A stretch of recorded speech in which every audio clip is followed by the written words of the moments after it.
Urdu Islamic T V.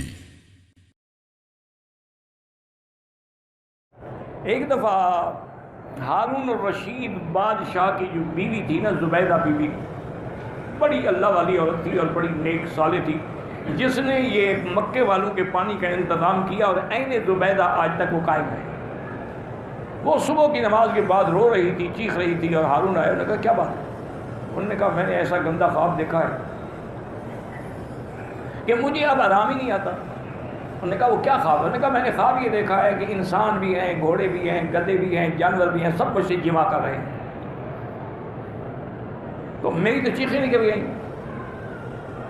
Haroon نے فرمایا گھبرانے کی بات نہیں، کوئی حقیقت تو نہیں ہے نا، ایک خواب ہی ہے نا۔ میں ابھی امام ابو یوسف اس وقت وہاں کے قاضی القضات تھے، سب سے بڑے قاضی جو تھے بغداد کے وہ تھے۔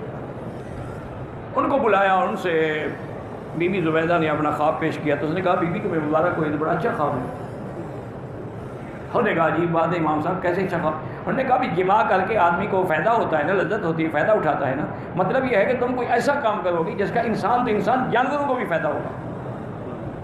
تو اللہ نے ان سے پھر یہ کام لیا، عین زبیدہ اس نے بنائی، جس سے ساری دنیا پانی پی۔ پہلے مکے کا اور پانی کوئی نہیں تھا، انسانوں کے لیے بھی اور جانوروں